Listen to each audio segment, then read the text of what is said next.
ఇక్కడ అలాగనే అనభిషక్తుల పరిచర్య కూడా మనకు కనిపిస్తుంది. అభిషిక్త పరిచర్యలో పాల్గొనని వారందరూ కూడా అనభిషక్తులు, లే పీపుల్. మీరు సంఘంలో ఉన్నటువంటి అందరూ కూడా అనభిషక్తులు. మీరు కూడా చేసే పరిచర్యలు ఉన్నాయి, మీరు కూడా చేసే సేవ ఉన్నది. అభిషిక్తుల పరిచర్యను ప్రోత్సహించడం, అభిషిక్తుల పరిచర్యలో ఇన్ కోఆర్డినేషన్ విత్ కలిసి పనిచేయడం, అనభిషక్తుల పరిచర్యలో ప్రార్థన సహకారాన్ని అందించడం, వారికి తోడు ఉండడం. ఈ అంశం పైన చదవబడినటువంటి 3 వేద పాఠములలో ప్రాముఖ్యమైనటువంటి భాగాలు మనం చూస్తాం. పాత నిబంధన గ్రంథంలో మొదటి సమూయేలు పుస్తకంలో 25వ అధ్యాయంలో నాబాలు, అబీగయలు ఇరువురు కూడా భార్యాభర్తలు. అబీగయలు నిర్ణయం, దావీదు అడవిలో వారి గొర్రెల మందలనన్నిటినీ కాయుచు ఉండగా దానికి ప్రతిఫలముగా గర్వంగా మాట్లాడారు. దావీదు ఎవడు, యెషయా కుమారుడు ఎవడు, నాకు తెలియదే అని మాట్లాడారు. భార్య ఇన్వాల్వ్ అయి అబీగయలు ప్రాణాన్ని కాపాడారు మనకు కనిపిస్తుంది. 2వ పాఠంలో యేసుక్రీస్తు ప్రభుల వారు 12 మంది శిష్యులను ఎన్నుకొని ఆ 12 మంది శిష్యులను అభిషిక్త పరిచర్య కొరకు సిద్ధం చేయొచ్చు. మరి 70 మంది అని ఒక చోట రాశారు. సెప్టాజింట్ అనే గ్రీక్ వర్షన్లో 72 మంది అని రాశారు. యేసుక్రీస్తు ప్రభుల వారు అనభిషక్తులను 72 మందిని ఎన్నిక చేసి వారికి కూడా ఒక ప్రత్యేకమైనటువంటి తరబీదు బాధ్యతలు ఇచ్చి వారిని పరిచర్యకు ఇద్దరిద్దరినిగా పంపిస్తూ Jesus was instructing about the mission. వారిని పరిచర్యకు పంపిస్తూ ఎలా ఉండాలో వారిని హెచ్చరించుతున్నటువంటి భాగం మనకు కనిపిస్తుంది. 3వ వేద పాఠంలో అపోల్లో, అకుల, ప్రిసిల్లా ముగ్గురు మనకు కనిపిస్తారు. అకుల, ప్రిసిల్లా భార్యాభర్తలు. వారింటిలో సంఘ ఆరాధన జరుగుతున్నది. వారు ఇరువురు కూడా కుటుంబంగా పరిచర్యలో పొందుతున్నారు. అపోల్లో అనే ఒక వ్యక్తి వారికి తటస్థించడం, ఎదురవ్వడం జరుగుతుంది. Apollos was baptized by the John the Baptist group. యోహాను కమ్యూనిటీ అనే ఒక ప్రత్యేక కమ్యూనిటీ ఆ దినాలలో నివసిస్తూ ఉందని మీకు చాలా ప్రసంగాలు నేను చెప్పాను. ఆ కమ్యూనిటీకి చెందినటువంటి వాడు బాప్టిజం, యోహాను బాప్తిస్మమును పొందాడు. He was well versed in the scripture. పాత నిబంధనని చక్కగా చదివి ఆకలింపు చేసుకున్న గట్టి పిండం. ఆయన ఎలక్వెంట్ ప్రీచర్. వాక్యాన్ని ఏ ఆటంకంలో లేకుండా బోధించగలిగినటువంటి బోధకుడు. ఆ బోధకుడు అకుల, ప్రిసిల్ల చేత సిద్ధపరచబడ్డారు. పరిచర్య కొరకు ఆయన సిద్ధపడ్డారు. ఆయన ఆత్మలో అగ్నిని కలిగినటువంటి వాడు అని రాశారు. దేవుని వాక్యాన్ని ప్రకటించడానికి ఆయన హృదయంలో మండుచున్న మంట. ఆ వ్యక్తిని గైడింగ్ ఏ ఫ్యామిలీ, కుటుంబం క్రమమైన శిక్షణలో నడిపించడం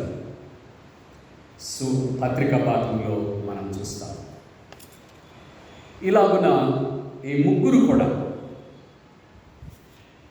3 పాఠాలలో డిఫరెంట్ పీపుల్ వారు నిర్వహించుతున్నటువంటి పరిచర్యలు మనం చూస్తాం. విత్ దిస్ ఇంట్రడక్షన్, పాత నిబంధన పాఠంలో మనం గమనించినట్లయితే దావీదు తనతో ఉన్నటువంటి పనివారితో గెరిల్లా జీవితాన్ని జీవిస్తూ ఉన్నాడు. అరణ్యంలో ఒక నివాస స్థలం లేకుండా ఆయన రాజు చేత తరమబడుచు ప్రాణాల చేతులలో పెట్టుకొని అడవులలో జీవించుతూ ఉండగా ఆయన చేస్తున్నటువంటి పరిచర్య ఏంటంటే అడవులలో గొర్రెల కాపరులను కాపాడుతూ ఉన్నాడు. తన దగ్గరున్న పనివారితో, తన దగ్గరున్న సైన్యముతో అరణ్యంలో గొర్రెలను మేపుచున్నటువంటి గొర్రెల కాపరులను భద్రపరుస్తూ ఉన్నాడు. వారి ఆస్తిని భద్రపరుస్తూ ఉన్నాడు. మీరు పాలస్తీనా, ఇజ్రాయెల్ దేశానికి వెళ్తే అదంతా కూడా సున్నపు రాయి భూమి. గడ్డి ఎక్కడంటే అక్కడ కనిపించదు, ఎడారి ఉన్నట్టే ఉంటుంది. అక్కడ గొర్రెలు ఎలా మేపుతారా అనిపించేది నాకు. గొర్రెల కాపరులు ఉన్నారు. ఆ గొర్రెల కాపరులు గొర్రెలు వెళుతూ ఉండగా ఆ గొర్రెల కాపరి గాడిద మీద కూర్చొని వెళ్తూ ఉంటాడు గొర్రెల వెంట. స్వంతగా ఎక్కలేనంత ఎత్తైన పర్వతాలు, అడవి,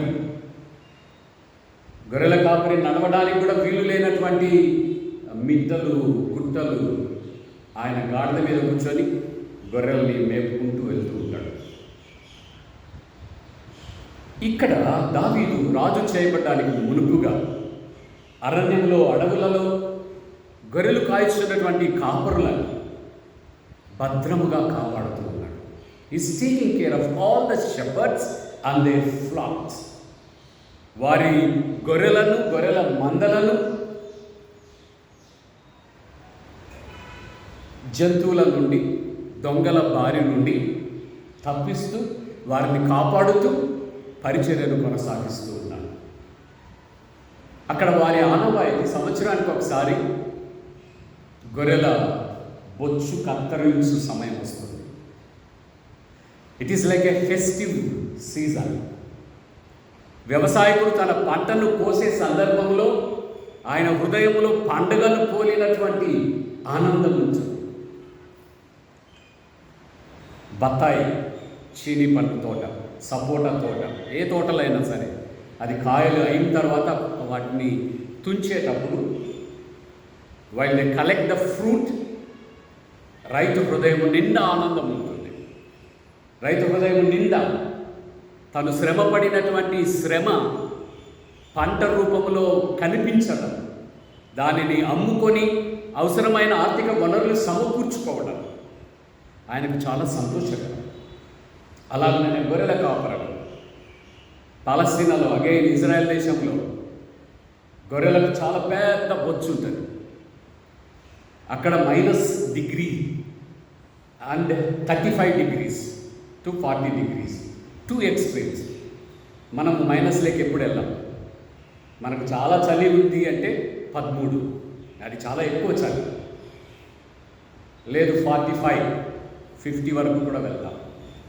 అక్కడ మైనస్ టెంపరేచర్లోకి వెళ్తుంది. మేమున్న 50 దినాల్లో ఒకరోజు 3 degrees టెంపరేచర్ ఉంది. పైన జర్కిన్ వేసుకొని ఉన్నాము, 2 వస్త్రాలు వేసుకొని ఉన్నాము, అయినా కూడా చలికి తట్టుకోలేకపోయాము. ఇంకా అడవులలో ఉండే జంతువులకు చలి తట్టుకోవాలంటే తప్పకుండా పెద్ద జుట్టు వస్తుంది. ఆ జుట్టుని వారు సంవత్సరానికి ఒకసారి కట్ చేస్తారు. కట్ చేసిన దానిని అమ్ముతారు. అది ఆదాయ వనరు సమకూర్చుకోగలిగిన సమయం.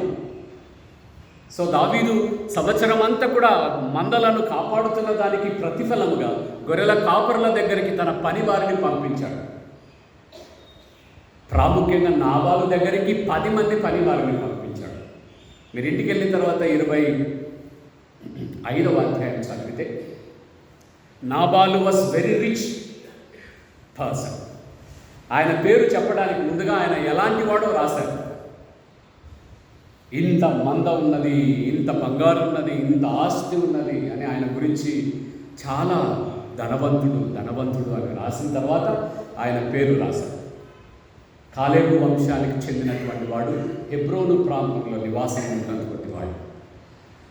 ఆయన దగ్గరికి దావీదు, సంవత్సరం అంతా మేము మీ మందను కాపాడాము, కాబట్టి మాకు ప్రతిఫలముగా జీతం ఏదన్నా నువ్వు ఇవ్వాలని పంపించాడు. పనివారుని చూచినటువంటి నాబాలు చిర్రున ఎగురుతా ఉన్నాడు. ఎవరు రమ్మన్నారు మిమ్మల్ని? దావీదు పంపించాడండి. ఎవడు దావీదు? యెషయా కుమారుడు అండి. యెషయా ఎవరు? ఆయన గర్వానికి మాటలకు హద్దు లేకుండా పోతున్నారు. ప్రక్కనున్న పనివారు ఆపుతూ ఉన్నారు. సార్ మీరు ఆగండి కొద్దిసేపు, సంవత్సరం అంతా కూడా మన గొర్రెల మంద చుట్టూ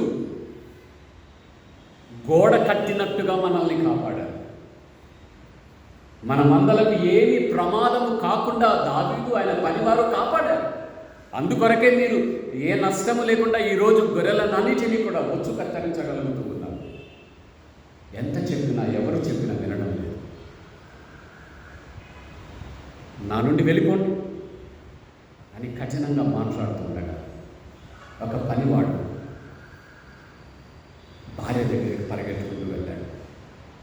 ఆయన చెప్తున్న రిపోర్టు మీకు చాలా కష్టం అనిపిస్తుంది. అమ్మా, మీ మొగుడు పనికి మాలనుడమ్మా, ఆయన దగ్గర పని చేయడం ఉంది చూడు, దానికి మించిన చెడు లేదు మాకు.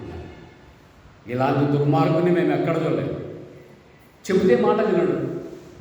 24 గంటలు అడవిలో గొర్రెలు మేపుతున్నది మేము, దాన్ని ఎవరు భద్రతతో కాపాడుతున్నదో చూచింది మేము, అది చెబుతుంటే కూడా వినడం లేదు. దావీదుకు చాలా కోపం వచ్చింది. 10 మంది వెనక్కి వెళ్ళిపోయి రిపోర్ట్ చేశారు. డబ్బులు ఇవ్వలేదు కదా, తిట్టి వెనక్కి పంపించాడని చెప్పారు. దావీదు ప్రతిజ్ఞ చేశాడు,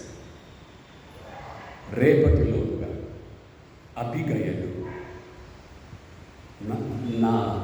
నాబాలు, ఆయన సంతానం, కుటుంబం అంతటిని కూడా నేను నాశనం చేస్తాను. ఆ వార్త అబీగయలు వినిపించింది. ఆమె చేస్తున్నటువంటి పరిచర్య మీకు చాలా ఆశ్చర్యాన్ని కలిగించాలి. She was very intelligent, very excellent in speech and resourceful. వ్యక్తులను చదవగలిగినటువంటి వ్యక్తి. ఆమె అందమైన స్త్రీ అని రాశారు. ఆత్మలో సుగుణము కలిగినటువంటి స్త్రీ. భర్తకి ఏమైతే, నా కుటుంబానికి ఏమైతే నాకేమో చేసుకోపోని చంపనీలేదు, వాడితో నాకు కూడా దిగులవుతుంది అనుకోలేదు.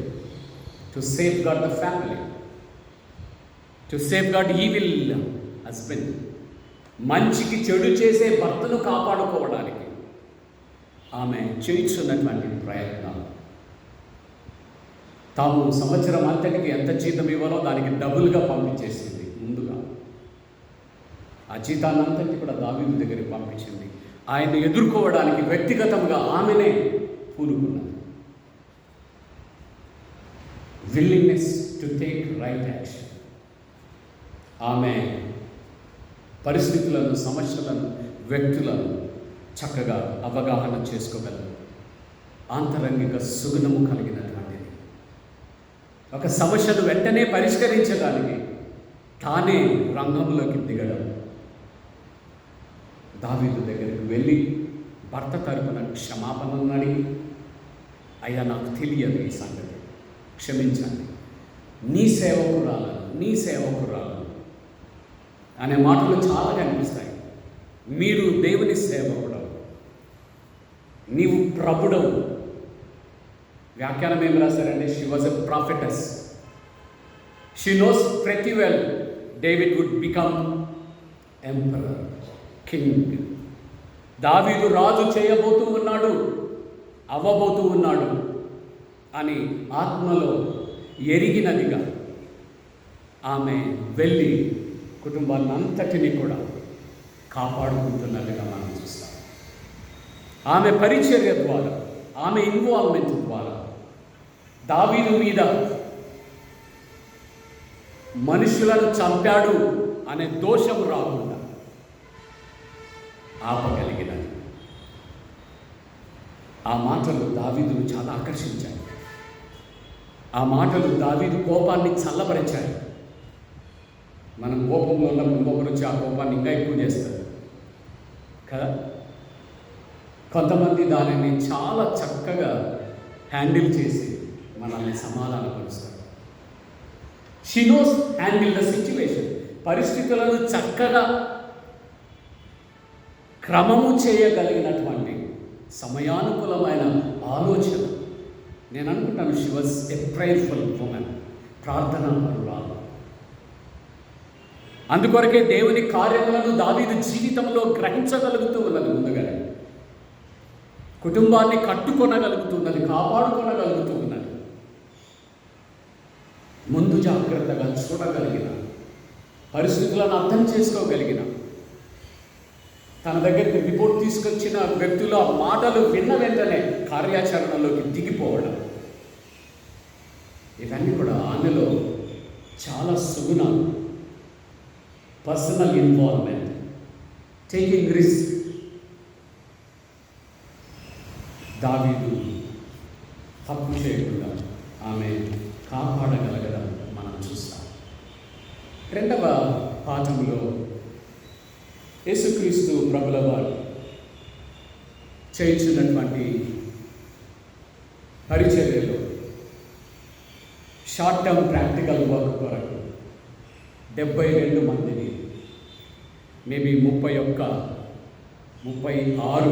గ్రూప్స్గా పంపుతూ ఉన్నట్టుగా మనం చూడగలుగుతాం. పంపడానికి ముందుగా యేసుక్రీస్తు ప్రభుల వారు వారిని కొన్ని హెచ్చరికలు చేస్తూ ఉన్నట్టుగా మనం చూస్తాం. నేను ఒక ప్రసంగం దీనిపైన ఇంతకుముందు చెప్పాను. Single focus. పరిచర్య కొరకు మీరు వెళ్తూ ఉన్నారు. గుర్రమునకు కాళ్ళకు గంతలు కడతారు. అది స్ట్రైట్గా చూడాలి, ప్రక్కలు చూడకూడదు. నా ప్రియమైన శిష్యులారా, నేను మిమ్మల్ని శిష్యులుగా ఎన్నిక చేస్తూ ఉన్నది దేవుని రాజ్యమును గురించి ప్రకటించుట. The mission of preaching about the kingdom of God. అది ప్రాముఖ్యమైనది. Universal mission of the disciples. శిష్యులుగా మీరు పరిచర్య కొరకు, సంపూర్ణ పరిచర్య కొరకు సిద్ధపడుచు ఉండగా ఆ పరిచర్యను ఎలా చేయాలో నేను మీకు కొన్ని హెచ్చరికలు ఇస్తాను. ఇద్దరిద్దరుగా వెళ్ళండి. గొర్రెలు తోడేళ్ల మధ్యకు వెళ్తున్నట్టుగా నేను మిమ్మల్ని పంపిస్తూ ఉన్నాను. ఏ గొర్రెల కాపరి కూడా తన గొర్రెలను తను లేకుండా తోడేళ్ల దగ్గరకు పంపించడు. అది చాలా ప్రమాదకరమైనటువంటి పరిస్థితి. యేసుక్రీస్తు ప్రభుల వారు వారిని పంపుతూ ఉన్నాడు పరిచర్య కొరకు. మీరు ఇన్ని రోజులు క్లాస్ రూమ్లో నేర్చుకున్నారు సిద్ధాంతాలన్నీ కూడా, థియరీ నేర్చుకున్నారు ఇంతవరకు కూడా. మీరు ఇప్పుడు వెళ్ళి ప్రాక్టికల్స్ చేయాలి. బీడీ చదివేటప్పుడు కూడా మేము తప్పకుండా ప్రతి సంవత్సరం ప్రాక్టికల్ వర్క్ వెళ్తాం. మీకు గుర్తుంది అనుకుంటాను, ఆదాము మన మధ్య ఉన్నాడు, 8 నెలలు ఉన్నాడు. Long practical work. సంఘములో, ప్రస్తుత సంఘములో ఏమి కష్టాలు ఉన్నాయో, పరిచయ విధానం ఏంటో నేర్చుకోవడం కొరకు వారిని పంపిస్తారు. యేసుప్రభుల వారు కూడా కంఫర్టబుల్గా మీరు ఇక్కడ కూర్చొని ఉన్నారు. 4 సంవత్సరాలు మేము థియాలజీ చదువుతాం. 7:30కు గంట కొడతారు, టిఫిన్ పెడతారు. 1 గంటకు గంట పెడతారు, లంచ్ పెడతారు. మళ్ళీ 8 గంటలకు రాత్రి గంట కొడతారు, డిన్నర్ పెడతారు. పరిచయం అలా కాదు.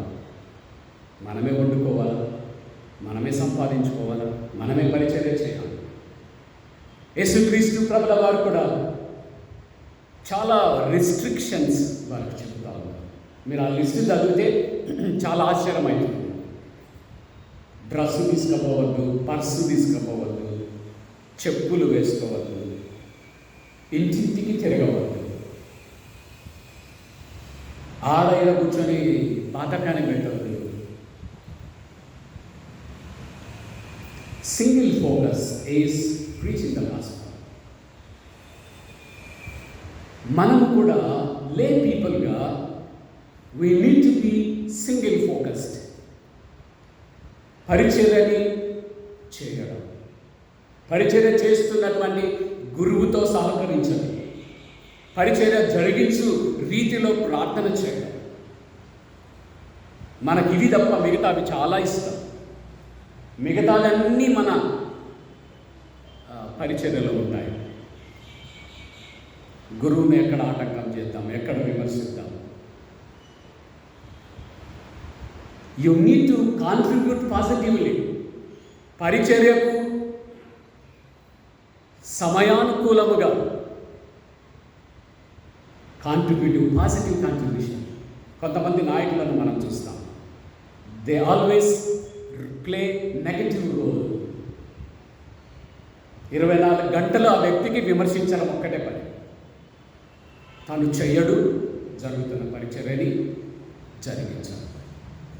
ఏ pastor always a trained person, support him. అనభిషక్తులాగా in coordination with the pastor. పరిచర్యలో మీరు పాదరిని బలపరచాలి. నన్ను బలపరచమని నేను చెప్పడం లేదు. Whoever may be the pastor. మీరు అడగచ్చు, ఆయన తప్పులు చేస్తారు ఊరికనే ఉండాలి సార్. యు కాంట్రిబ్యూట్ పాజిటివ్ ఆలోచనలు. ఇది చేద్దాం పాస్టర్ గారు, ఇలా వెళ్దాం పాస్టర్ గారు. అందుకొరకే మనకు పాస్టరేట్ కమిటీ ఉంటుంది. కమిటీగా ఆలోచనలు చేస్తాం. 10 మంది 10 వైపుల నుండి ఆలోచన చేసే నిర్ణయాలు చేస్తాం. యేసుక్రీస్తు ప్రభుల వారి శిష్యులతో చెబుతాము, మీరు లిమిటెడ్ టైం, లిమిటెడ్ స్థలములకు పరిచర్య కొరకు వెళ్ళండి. వెళ్తూ ఉన్నప్పుడు వీటిని తీసుకొని వెళ్ళండి, వీటిని చేయండి, వీటిని చేయకూడదు అని చెబుతూ ఉన్నట్టుగా మనం చూస్తాం. ఇద్దరిద్దరుగా మీరు వెళ్ళండి. ఎందుకు ఇద్దరిద్దరుగా వెళ్ళాలి? టౌన్ చర్చిలలో, మన church of south India Rayalaseema డయాసిస్లో ఏ సింగిల్ పాస్టర్. సంఘం ఎంత పెద్దదైనా ఒకే పాదిరి పనిచేస్తాడు. మనకు కాన్స్టిట్యూషన్లో లేదు అసిస్టెంట్ పాస్టర్. యేసు ప్రభుల వారు ఇద్దరిద్దరు వెళ్ళమంటా ఉన్నారు. ఇద్దరిద్దరు పరిచర్య కొరకు వెళ్ళడానికి గల కారణం ఏంటి? మొట్టమొదటిది మ్యూచువల్ సపోర్ట్. ఒకరిని ఒకరు బలపరచుకుంటాం. లే పీపుల్ సేవను బలపరచండి. సేవ జరుగుచుండగా ప్రార్థన చేయండి.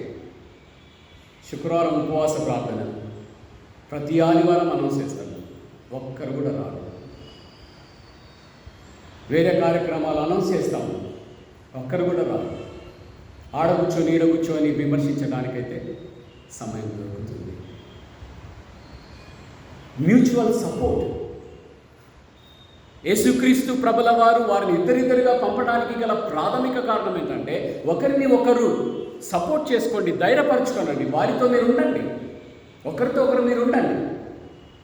రెండవది, ఒకరికి ఒకరు సాక్షులుగా ఉండడం.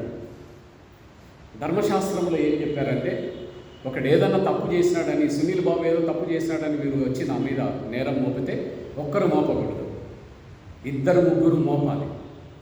అవును నేను చూశాను, అవును నేను కూడా ఉన్నాను ఆయన తప్పు జరిగేటప్పుడు, సాక్ష్యం చెప్పాలి. అందుకొరకు యేసుక్రీస్తు ప్రభుల వారు ఇద్దరిని పంపించారు. To be a witness. మూడవది, ఎంబాడిమెంట్ ఆఫ్ పీస్. ఇద్దరూ సమాధానముగా సేవ చేస్తూ సమాధాన పరిచర్యని పరిచయం చేయడం. యేసుక్రీస్తు ప్రభుల వారిలో సమాధానం ఉన్నది, యేసు ప్రభుల వారిలో గ్రూప్స్ అన్ని ఒకటైతాయి అని చెప్పడానికి వీరిద్దరూ ఒకటిగా పరిచర్య సాక్ష్యాన్ని ప్రకటించారు. క్రీస్తునందు ఉన్నటువంటి రికన్సిలియేషన్ని ప్రకటించడం కొరకు వీరిద్దరూ కలిసి ప్రకటించారు. తర్వాత తోడేళ్ల మధ్య గొర్రెలు. ఎందుకు యేసు ప్రభుల వారు ఈ ఫిగర్ని వాడుతూ ఉన్నారు? మొట్టమొదటి ఆలోచన, మిషనరీస్ ఆర్ డిఫెన్స్లెస్. ప్రమాదకరమైనటువంటి పరిస్థితులలో భద్రత లేనిటువంటి స్థితిలోనికి వారు పరిచర్యలోకి వెళ్ళాలి. యేసుక్రీస్తు ప్రభుల వారు కూడా అలాంటి పరిచర్యలోకి వచ్చాడు. ఆయనకు పగలేమవుతుందో తెలియదు, రాత్రి ఏమవుతుందో తెలియదు, ఎవరొచ్చి దాడి చేస్తారో తెలియదు, ఎవరొచ్చి ఆయన ప్రాణాన్ని తీస్తారో తెలియదు. డిఫెన్స్లెస్. పచ్చి మానుకే వారు ఇలాగ చేస్తే ఎండిన దుంగకి మీరు ఎలాంటి సమస్యలు ఎదుర్కొంటారో జాగ్రత్త అని యేసు ప్రభుల వారు ముందుగానే హెచ్చరించారు. Hostile people. రెండవ ఆలోచన ఏంటంటే, దేవుని రాజ్య పరిచర్య ఒక క్రొత్త పరిచర్య. కింగ్డమ్ ఆఫ్ గాడ్, దేవుని రాజ్యమును భూమి మీద స్థాపించడం. యెషయా గ్రంథంలో మీకు ఒక దర్శనం కనిపిస్తుంది. భూమి మీద ఒక క్రొత్త రిలేషన్షిప్స్ ప్రారంభమవుతాయి. చిన్న బిడ్డ మిడినాగు పాముతో ఆడుకుంటాడు, సింహము గడ్డి మేస్తుంది, గొర్రెపిల్ల సింహము కలిసి జీవిస్తాయి. Natural enmity will go. సాధారణంగా ఉన్నటువంటి శత్రుత్వాలు, మనుషుల మధ్య జంతువుల మధ్య ఉన్న శత్రుత్వాలు పోతాయి. ఇది దేవుని రాజ్యంలో ప్రారంభించబడబోయే నూతన న్యూ రిలేషన్షిప్స్. మీరు పరిచర్యలో తృణీకారాన్ని పొందుతారు. మీరు పరిచర్యలో అన్ని వైపుల ఆకర్షణలు కలిగి ఉండరు. జాగ్రత్తగా ఉండవలసిన అవసరత గురించి యేసుక్రీస్తు ప్రభుల వారి శిష్యులను హెచ్చరిస్తూ ఉన్నారు. చివరి ఆలోచన, పౌలు భక్తుడు 3 మిషనరీ జర్నీలు చేశారు. ఇది సెకండ్ మిషనరీ జర్నీలో ఆయన అపోల్లో పరిచర్య గురించి మాట్లాడుతుండగా చూస్తాం. Paul travelling towards Jerusalem and Rome. Apollos యోహాను కమ్యూనిటీకి చెందినటువంటి వాడు. పౌలు సువార్త సేవకు వెళ్ళడానికి ముందుగానే అపోల్లో యేసుక్రీస్తు ప్రభుల వారిని విశ్వసించినటువంటి భక్తుడు. మీకు అర్థమవుతుందా? నేను వచ్చి సేవ పరిచర్య ప్రారంభం చేయలేదు మదనపల్లె జేసీఎం చర్చ్లో. 100 సంవత్సరాల క్రితమే మీరు క్రైస్తవ విశ్వాసానికి పరిచయం చేయబడ్డారు జేకబ్ చేంబర్లిన్ మిషనరీ ద్వారా. పౌలు భక్తుడు ఈ ప్రాంతానికి వెళ్ళడానికి ముందుగానే అపోల్లో క్రీస్తు ప్రభుల వారిని ఎరిగిన వాడుగా, విశ్వాసిగా ఉన్నాడు. ఆయన తన ఆత్మలో సువార్తను ప్రకటించు అగ్నిని కలిగి ఉన్నాడు అని రాశారు ఆయన గురించి. Burning with spirit. ఈ వ్యక్తిని సరి అయిన మార్గంలో ఎవరు నడిపించగలరు? మనం సమాజంలో చాలామందిని చూస్తాము.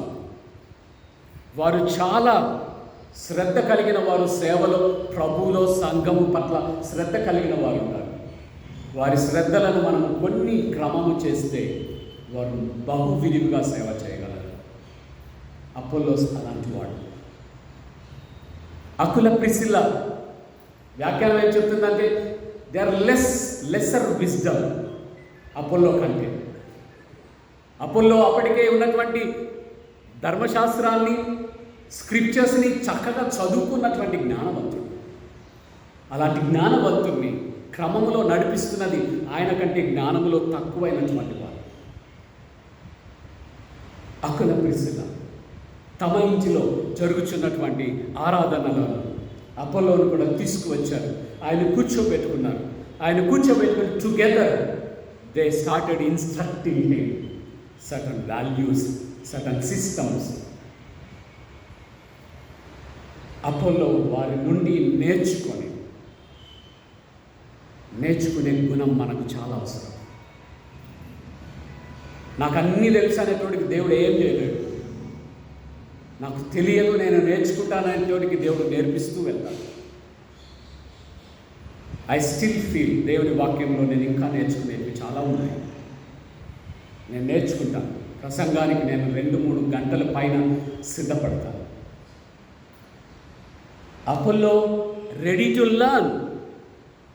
ఆయన చెప్పలేదు, నాకు స్క్రిప్చర్లో చాలా విషయం ఉంది, మీకుందా? నేను 2 ప్రశ్నలు అడతా, మీరు చెప్పండి, ఆ తర్వాత నాకు బోధిద్దురు కానీ అనలేదు. He listened carefully, received the information aptly, వాళ్ళు చెబుతున్న దానిని జాగ్రత్తగా విని స్వీకరిస్తూ ఉన్నాడు, నేర్చుకుంటూ ఉన్నాడు. Is honouring Priscilla Aquila. వారిని గౌరవిస్తూ ఉన్నాడు. జ్ఞానాన్ని బేరీజు వేయడం లేదు. మీరు తక్కువ జ్ఞానం కలిగిన వారు, నేను ఎక్కువ చదివాను, నా అనుభవం ఏంటి, మీ అనుభవం ఏంటి, నన్ను కూర్చోబెట్టి మీరు చెప్పడం ఏంటి అనలేదు. సంపూర్ణ సేవకులతో కలిసి పరిచర్య చేస్తున్నటువంటి అనభిషక్తులారా, ఈ వేద పాఠాలలో మనం చూసిన సంగతులు మనం కూడా అలవరుచుకున్నట్టు, ఆ ప్రకారంగా పరిచర్యలో అందరము కలిసి ఇన్ కోఆర్డినేషన్ విత్ ముందుకు సాగుతాం. మీ విలువను గుర్తించి సేవలో ముందుకు సాగుతాం. దేవుడు తన కృప మనకు అనుగ్రహించుగాక. ప్రార్థన. కృపగల మా పరలోకపు తండ్రి, మీ పరిశుద్ధ నామమునకు వందనములు చెల్లిస్తూ అనభిషక్తుల పరిచర్య దేవ ఆరాధనకు వచ్చిన ఈ బిడ్డలందరి మీదకి కూడా మీ ఆత్మ వరములతో నింపుము తండ్రి. పరిచర్యలో బిడ్డలను బలమైన ఉపకరణములుగా వాడుకొనుము దేవ. మమ్మును మీ కాపుదల చేతులకు అప్పగించుకుంటూ యేసు నామమున ప్రార్థించుచున్నాము తండ్రి. ఆమేన్.